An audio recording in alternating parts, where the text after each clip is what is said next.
Los comentarios temerarios, porque usted sabe, si usted comenta y si usted tiene una opinión, tiene todo el derecho del mundo a expresar su opinión y yo tengo el derecho a expresar la mía sobre su opinión.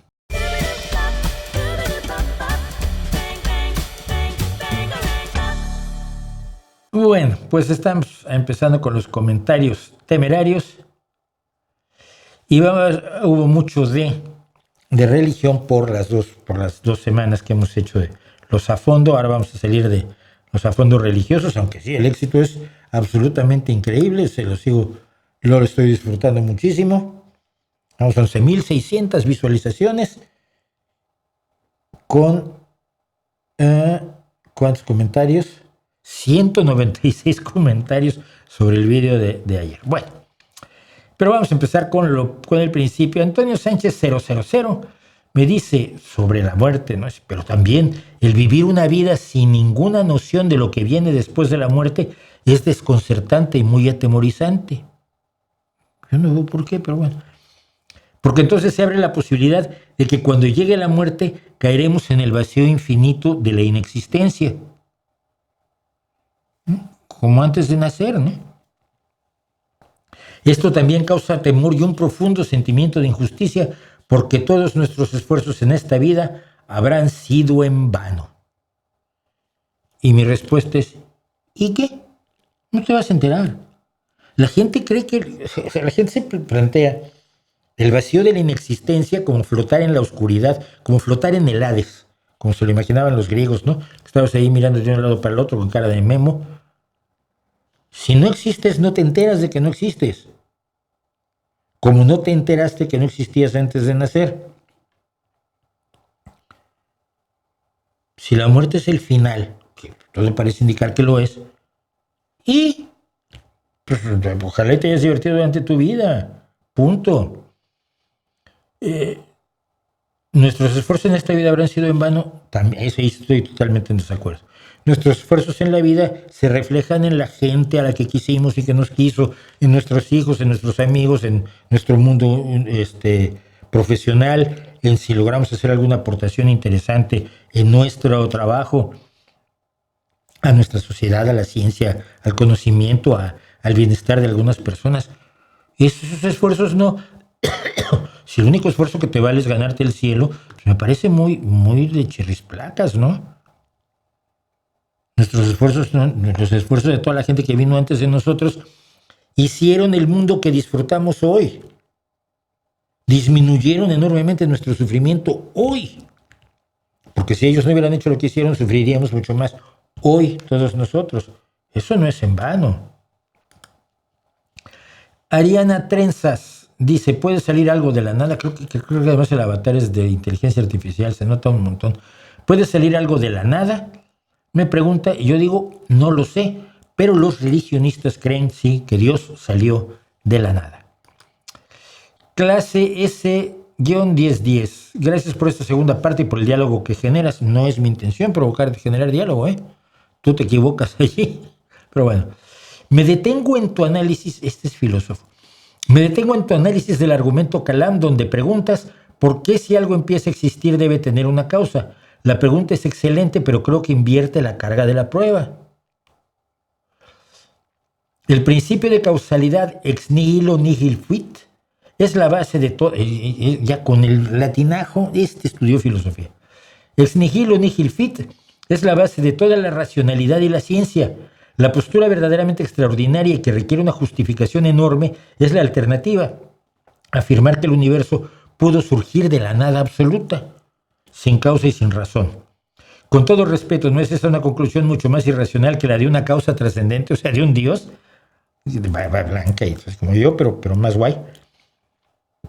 Me parece que este es un debate puramente filosófico, donde la ciencia no puede dar la última palabra. Me encantaría saber su opinión sobre este punto en particular, bla, bla, bla. Pues le digo, mira, o sea, si ex nihilo nihil fit, entonces tu Dios debe tener una causa. Si la causa trascendente, si la causa del universo es Dios y nada puede existir sin causa, que es el argumento tomista, ¿no? Sí, creo que sí. Si nada puede existir sin causa, Dios no puede existir sin causa. Pero no, el principio de la causalidad en ciencia No es la existencia de las cosas, sino el acontecimiento de las cosas es lo que es causal. La causalidad no es para el surgimiento de la nada por la fuerza de un Dios mágico, no. La ciencia te dice que si calientas esto, hierve. Y te explica cómo hierve y los mecanismos por los que hierve y te cuenta las mediciones necesarias para que sepas cómo se transfiere el calor a cuando hierve. No la existencia del agua, no la existencia del hidrógeno, ni del oxígeno, ni del calor. La ciencia no se mete en eso. Esa es una chorrada filosófica que no tienes derecho tú alguno a adjudicarle a la ciencia. No vale que se hagan reglas generales que luego tienen la excepción de mi Dios. La ciencia no trabaja con la causalidad de la esencia del ser mismo. ¿Cómo nace el agua? ¿Cómo surgió el universo? ¿Cómo surgió? Te cuenta cómo surgió el universo, pero no la causa del surgimiento del universo. Te cuentan la ciencia analiza los procesos y ahí es donde hay una causalidad clara. Si algo se mueve, pues, si algo cambia, pues, hubo una causa para su cambio. Pero para la existencia misma, no. Y no creo que sea irracional pensar que el universo puede existir sin causa, si para ti Dios puede existir sin causa. Y otra cosa, no sé por qué se inventan siempre que alguien en el mundo cree que el universo surgió de la nada. Eso revela una profundísima incomprensión de lo que sabemos del universo y del Big Bang. La singularidad no es la nada, pero si estudiaran más física que filosofía, les vendría bien. Bueno, me dice, hablaba yo sobre el fascismo en Estados Unidos, desde se llama el vídeo, es fascismo y avance, y me dedicaba yo a analizar los acontecimientos en los Estados Unidos que me permiten decir que hay un proceso de fascistización. Y entonces Eric Andrés Labra 609 me dice, ¿y Maduro y Ortega? Este es un truco clásico del debate inventado por la KGB, que es el whataboutismo. Si tú dices, en la Unión Soviética persiguen a los homosexuales, la respuesta de cualquier miembro del Partido Comunista de la Unión Soviética bien entrenado sería, pero en Estados Unidos persiguen a los negros. Ya sí, pero no era el tema, chico. Entonces, claro, le digo yo, ¿qué quieres decir? Que no los mencioné a ellos, es decir, a Maduro y a Ortega, ni a Lukashenko, ni a Bouteflika, ni a Dos Santos, a Aliyev, a Kim Jong-un, a Badullah, a Villar, y así hasta los 49 dictadores que hay en el mundo y que no mencioné. Te explico, porque obviamente eres tonto. Este vídeo se trata de Estados Unidos, no de lo que te salga a ti del potorro. ¿Estamos? Si quieres uno sobre otros dictadores, hay muchos en este canal. ¿Sabes buscar en Google, Monín? O busca. Rock Tamp, rockera de Tamaulipas o algo así será. 7292. Una duda, Mauricio, me gustaría, pero ahora mismo no podría aportar dinero a tu canal, no importa. Por eso veo tus vídeos con publicidad para que algo deje. Oye, gracias. Mi duda, ¿en qué momento se puede emitir el anuncio, pero que también ya haga caja para ti? Saludos. Pues muchísimas gracias. Y la respuesta es, mira, creo que son 30 segundos. Creo que a los 30 segundos ya puedes omitir el anuncio. Pero no, omítelo sin mayor problema. En el momento en que salga el omitir, tú le picas y lo que me preocupa es que lo veas el canal. De verdad, sáltatelo sin más, ¿eh? Les llega un fenómeno curioso respecto del 2 de octubre. Yo hablé del 2 de octubre y me dice Filiberto 9729, ¿es un mito eso de que tiraron cientos de cuerpos al mar? Y esto tuvo colofón. Le digo, no. A ver, en México todo parece indicar que hubo vuelos de la muerte para deshacerse de detenidos durante la Guerra Sucia, pero sus víctimas fueron asesinadas en los años 70, que es la Guerra Sucia de Echeverría. Fue la guerra que Echeverría libró contra grupos guerrilleros de México, principalmente en el estado de Guerrero. Y Filiberto me responde, pero me refería al día de la matanza de Tlatelolco, don Mauricio. No me digan don, por favor. No recuerdo exactamente dónde escuché eso, de que el gobierno se deshizo de los cientos de cuerpos tirándolos al mar para borrar toda evidencia. Y le dije directamente, falso. Y no hubo cientos de muertos, en modo alguno. La Comisión de la Verdad, que fue organizada por los propios sobrevivientes del movimiento del 68, que esto es lo más importante, ¿no? Que esta gente estuvo allí, anotó en la estela correspondiente, que la tenemos aquí, a no más de 30 personas. Pongamos que hubo otros tantos no identificados, porque al final de la estela dice muchos otros compañeros cuyos nombres no conocemos. Esta es la estela de Tlatelolco, erigida por la Comisión de la Verdad, en la que hubo personas que yo conozco personalmente. Y tiene los nombres de las personas muertas que se pudieron identificar. Y te digo, supongamos que el doble de ellos no llega a los 100. Siempre se exageraron las cifras, y la realidad, pues la realidad fue otra, ¿no? Esta es la realidad de la matanza del 68. Tendemos a creer que si exageramos mucho las cosas van a ser más emocionantes o van a ser más trascendentes históricamente. La matanza de Tlatelolco es trascendente si hubiera habido 2 muertos. Si hubiera habido 2. No juguemos a la exageración.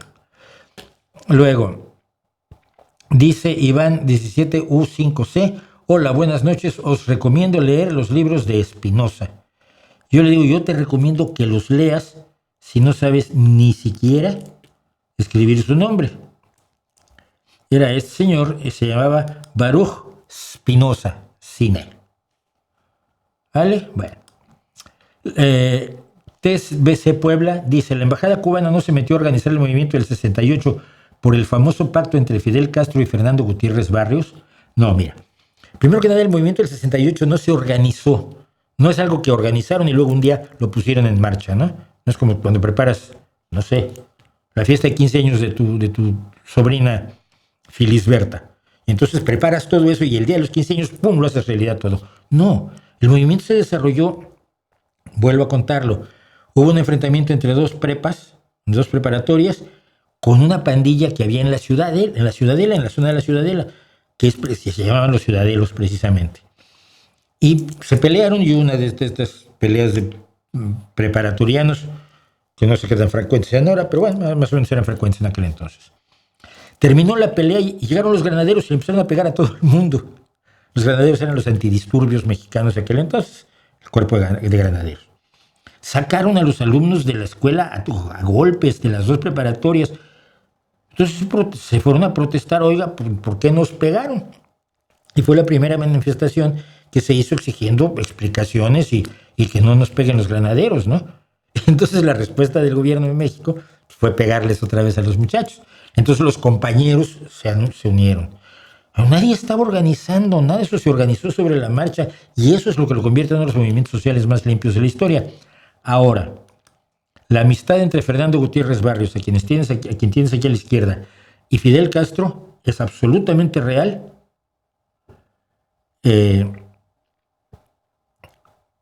Y es una amistad que duró desde que Fidel se organizó en México para tomar el Granma e ir a Cuba, cuando fue detenido junto con el Che y los otros activistas cuando era un policía de bajo nivel, y esa amistad se mantuvo hasta el final. Fernando Gutiérrez Barrios fue el gran promotor, el gran encargado de la guerra sucia, el gran encargado de las torturas, el que tenía expedientes de todos los mexicanos que éramos más o menos de izquierda. Me llegaron a contar del mío. Fernando Gutiérrez Barrios era tal que no se movía una hoja en México sin que él se enterara. Tenía orejas, que les llaman, informantes, en todas las universidades y prácticamente en todas las aulas. Además, en todas las organizaciones sociales, en todos los sindicatos, donde hubiera más de 3 personas juntas, una era oreja de Gutiérrez Barrios, uno de los seres más despreciables que imaginarte puedas. Pero el motivo por el que Cuba no metió mano en la guerrilla mexicana ni en el 68 fue fundamentalmente para permitir que los operativos soviéticos trabajaran con tranquilidad, entrando y saliendo de Estados Unidos por una frontera que en aquel entonces, durante la Guerra Fría, 1945-1990, era muchísimo más porosa de lo que es hoy. Podías entrar y salir de Estados Unidos lo más tranquilo. Todavía en los años 90,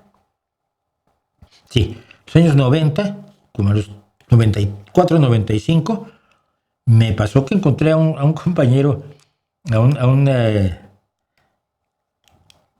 un cubano que había peleado en la contrarrevolución, lo que llamaron la limpia de la Sierra del Escambray, donde Estados Unidos había organizado la contrarrevolución cubana, en vez de la Sierra Maestra, ya estaban en la Sierra del Escambray, y este era un personaje que además era absolutamente anodino. Había peleado, te digo, muy bien en la Guerra del Escambray, pero medía 1,5 metros, era calvito, con gorra y gafas, y bigotín. Entonces era absolutamente, parecía contable de una compañía de verduras frescas, ¿no? Y yo me lo encuentro en México y bueno, casi se esconde, pero finalmente nos saludamos y tal. Luego me enteré que había cruzado la frontera fingiéndose veracruzano. Nunca le creyeron que fuera veracruzano, todo el mundo sabía que era cubano. Cruzó la frontera, se fue a Miami y se incrustó entre la resistencia cubana como agente de Fidel Castro. Pero es que lo veías y era absolutamente irrelevante como persona. Es de esas personas que las ves y como si no las vieras.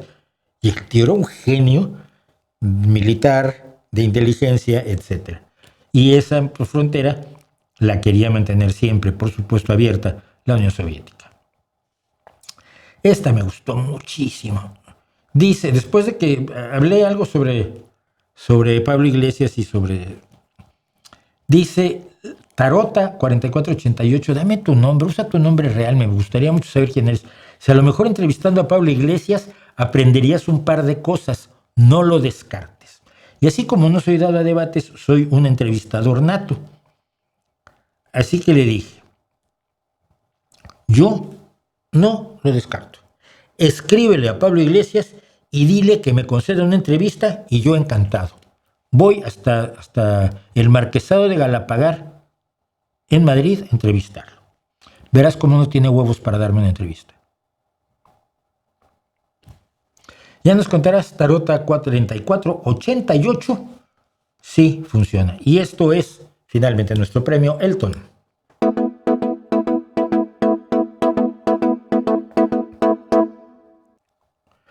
Dice Pilar Martín 3552, acabo de descubrir sus vídeos y veo que su postura es siempre la negación. Ahí estaba yo hablando concretamente, pues ni me acuerdo. Espera un segundo.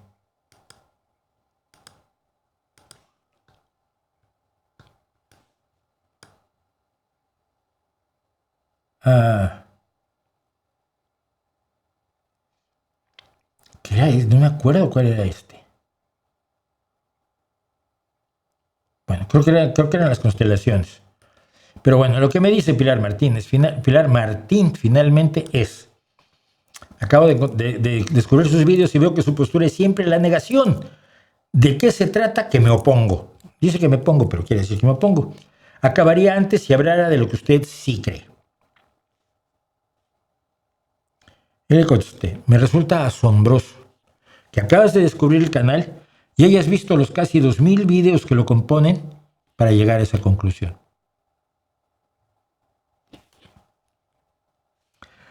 Ay. Darío DNA 1, que me tiene más miedo del justificable, dice, tal vez me banee, don Mauricio. Seguro que sí lo hará, pero para mí, opinión personal, no Peart, no Rush. En mi opinión es un craso error regresar sin Peart. No importa si hubieran llamado a Gills, Portnoy o Carey, ninguno de los cuales me mata. Portnoy es el que más. Peart fue un monstruo que sin ser miembro original, pues el segundo, pero el primer disco con el otro baterista, ¿quién se acuerda de él? Devoró a Rush y lo hizo propio. No es cierto, la música no es de él, las letras son de él. La música monstruosa y a veces dificilísima de tocar con 25 tiempos distintos en los primeros 3 compases es de Alex Lifeson y Geddy Lee. Si se ofenden, lo siento mucho, pero es mi opinión personal. Amo a Rush y les deseo lo mejor, pero es innecesaria esta reunión, a mi parecer. Bueno, primero, no lo baneo. Segundo, lo que le dije es, no vayas a verlo. Seguro les rompes el corazón. Van a estar desolados. Eso es algo que me gusta mucho de los franceses. Cuando alguien está muy triste, no están tristes, no les parece mal, sino dicen, je suis désolé, estoy desolado. Y están desolados por todo, pero por cosas muy triviales. Obviamente la palabra désolé no tiene las implicaciones emocionales que tiene desolado en español. Pues estás verdaderamente desolado es cuando ya la congoja te desborda, ¿no? Pero siempre me divierte mucho cuando estás hablando con un francés y por alguna causa menor te dice je suis désolé. Pues bueno, dice Hugo Andrés Eslava Valencia. Hablando de identidades y separatismo, es cierto que Rusia tuvo injerencia en la pretensión de independencia de Cataluña en algún momento, y le contesto sí, pero no por ningún interés en Cataluña, sino por crear caos en un país europeo, como siempre lo hace. Y le pasé, porque si a ustedes les interesa, este enlace de un informe de la inteligencia europea que documentó los intentos de injerencia del Kremlin en el proceso. Pero que luego los catalanes decían, es que Rusia nos quiere ayudar. Nada, Rusia quiere meter palos en las ruedas. Por eso los operativos rusos tienen a los trumpistas y a los antitrumpistas. Y los dos publican igual en X. En Twitter, que Elon Musk cree que se llama X, pero es Twitter.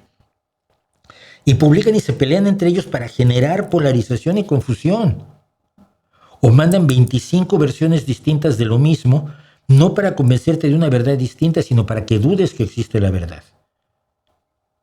Para que te vuelvas cínico y creas que no, nada es aceptable. Ese es el juego de la propaganda rusa. Por eso no sabes tú cuánta propaganda rusa te has tragado. Hay dos larguísimos, y sé que es largo, les pido perdón, pero esto es importante. Dice, Pepero sin nombre. Si es Pepero del PP, se me haría raro, será por otra cosa. Porque hablaba yo de este indigenismo donde a los indígenas se les guardan en reservas etnográficas para la satisfacción de los niños pijos de la burguesía concientizada, ¿no? Y dice, estoy de acuerdo en parte con su argumento. La cosa es que no todos los grupos indígenas quieren integrarse al sistema dominante. Quieren y sistema dominante, son dos palabras claves. Dentro de esos grupos hay divisiones al respecto, pero creo que se les da demasiado foco a los grupos que quieren preservar su cultura y no se tiene en cuenta suficiente a los grupos que se integran en las urbes. ¿Qué necesidades los llevaron a hacer tal cambio? Urbes, no. Son cosas que no se tocan en los congresos indigenistas a los que he asistido. No hay representantes de las comunidades que viven en la urbe que cuenten qué necesidades buscan resolver en la urbe y que en su comunidad les resulta imposible. O si estas necesidades existen por imposición externa o por una ineficiencia interna. Además de qué dificultades tienen la urbe relacionadas al grupo étnico al que pertenecen. Porque como buen latino he tenido contacto cercano con estas comunidades y sé muy bien que hay racismo hacia ellas. Son cosas que no veo a menudo en estos congresos y es porque si se vieran se abriría la crítica no solo al sistema imperante, sino también en parte a la comunidad que abandonó a esa persona. Y aquí mi problema es, las comunidades no pueden creer algo porque no son personas, están conformadas por grupos humanos diversos. Y por otro lado, la integración al sistema dominante, supongo que sea saber física, es que la física no es lo mismo que el sistema dominante democrático. Yo creo que son complementarios, pero ¿a qué te refieres con sistema dominante? No lo entiendo. Pero no es que el indígena vaya a la urbe, es que el conocimiento, la salud y las oportunidades vayan a donde esté el indígena. Porque si no, el problema es el que le digo. Y si la comunidad desea mantenerse viviendo en la edad de piedra, se reúnen, todos votan. Queremos seguir viviendo en la edad de piedra. Y todos dicen que sí. Eso debe obligar y condenar para siempre a los hijos y a los nietos y a todos a vivir en las mismas condiciones sin darles la oportunidad de decidir por sí mismos. Esa estupidez de que las comunidades deciden, en vez de que toda la sociedad a la que ya pertenecen se ocupe, por ejemplo, por defender a los niños, por impedir que los niños sufran, se enfermen, carezcan de educación, carezcan de sanidad. Esa consideración especial a la comunidad es un respeto imbécil a unas culturas que no están aportándole nada a su propia gente. Y lo hemos visto en Chiapas con los zapatistas, carajo. Dejen de ser paternalistas con los indígenas y empiecen a tratar de ser mejores padres como sociedad de los niños de los indígenas. Porque esos niños no los dejan decidir si quieren o no tener escuela. Pero te voy a decir una cosa, si tú vas a la escuela y tienes educación y tienes salud y te cuidan la salud y te ponen tus vacunas y te curan las caries en vez de sacarte los dientes y llegas a la universidad, tú sí puedes decidir si quieres volver al pueblo a vivir la vida de los indígenas o no. Tú sí puedes decidir si te han dado las oportunidades. El niño que se queda allí no puede decidir nunca. Si morir de enfermedades prevenibles es su cultura, es una mierda de cultura. Y finalmente, México Hispanista Ilustrado, me tiene un poco hasta el gorro,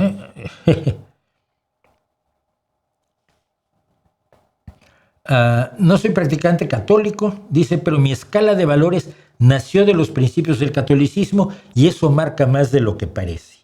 Voy a meter algunas cosas, aparte de mi respuesta, porque los principios del catolicismo, bueno. Por ejemplo, aunque no creas en Dios, sabes perfectamente cómo se debe tratar a la Virgen María. Tal vez no reces, pero respetas a tu madre como si fuera la Virgen, y aunque ya no viva, entiendes lo que quiero decir. Lo que me estás diciendo es que la gente no puede querer respetar a su madre si no es católico. No. El respeto que se les da a las madres es el que se apropia el catolicismo para enchufárselo a la Virgen. Es al revés. Nuestros valores como hispanos, cosa que yo no soy, están anclados en el catolicismo y allí es donde a veces surge el conflicto con otras culturas como la marroquí. Pues no. No se trata de que lo que ellos crean, cada quien puede tener en su corazón la fe que más le llena el alma de gozo o si prefiere no creer en nada. Pero las prácticas arraigadas en la fe del Islam pueden entrar en contradicción con el catolicismo. Y con otras muchas cosas, el catolicismo no es la única opción. Entran en conflicto con la Ilustración, igual que el catolicismo. La religión, por desgracia, no se queda en la iglesia, moldeó nuestras costumbres, nuestro lenguaje y la forma en que concebimos el respeto. Dio forma a nuestra sociedad durante siglos y aunque muchos se alejen de la fe, siguen caminando sobre los cimientos que ella dejó. Luego dice una cosa tan tremendamente ridícula que es, de los mozárabes se decía que eran los más machistas de todos los españoles, aun siendo católicos. Cosa que me sorprendería muchísimo, porque cuando existían los mozárabes la palabra machismo no existía. Es un neologismo, por cierto, bastante más reciente de lo que la gente cree.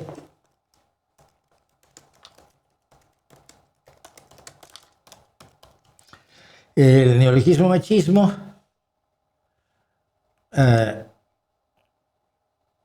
dice que no dice cuándo surge. Desafortunadamente tenemos a la RAE, que no hace ese tipo de investigaciones que sí se hacen en los diccionarios serios en Estados Unidos, en inglés, perdón, no en Estados Unidos, también en el Reino Unido, sobre el origen de las palabras. Aquí eso se lo dejan a los investigadores solos, porque la RAE sirve para otra cosa. Pero no tiene más de 2 siglos, no tiene más de 2 siglos. Y entonces le contesto. O sea, ¿estás a favor de la esclavitud? Como dice la Biblia. La Biblia dice que hay que comprar esclavos. La Biblia dice cómo hay que tratar a los esclavos. De matar a los homosexuales, como dice la Biblia que hay que hacer. El hombre que yace con otro hombre será lapidado. Pues es muy sencillo. De tener reyes en vez de democracia, porque la Biblia parte de la base de que aquí hay una estructura de reyes y de nobleza y de gente diferente, ¿no? De la sumisión a la mujer.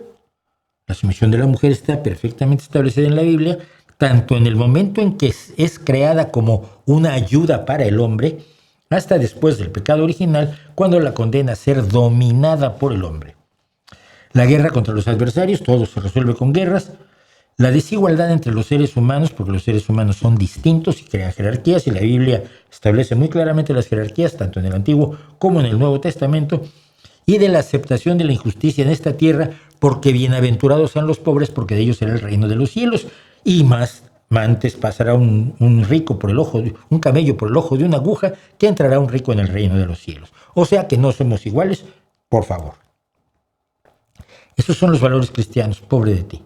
Luego me discutió que no, que la democracia y la igualdad entre el hombre y la mujer y la igualdad entre los seres humanos de distintas etnias y demás, todo eso era producto del cristianismo. No es cierto.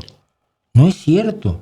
Todo eso lo propone la Ilustración y a todo ello se opuso el cristianismo, empezando por el fin de las monarquías.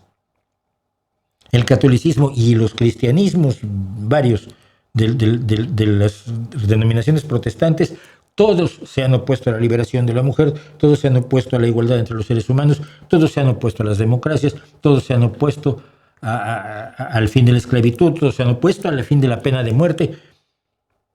Lo que pasa es que la Iglesia Católica, cuando ya pierde una batalla, luego te dice que estaba jugando del otro lado toda la vida. Pero no es así. No es así. Y me remito, como lo hice en el video de ayer, por ejemplo, a la doctrina de la guerra justa que inicia San Agustín y que perfecciona Tomás de Aquino. Así que bueno, pero cuando quieren, no soy practicante católico, pero soy totalmente católico y creo que lo mejor de la sociedad actual vino del catolicismo y lo creo aunque no sea cierto. Así están los creyentes en estos tiempos, así están los comentarios temerarios y así les respondí esta semana.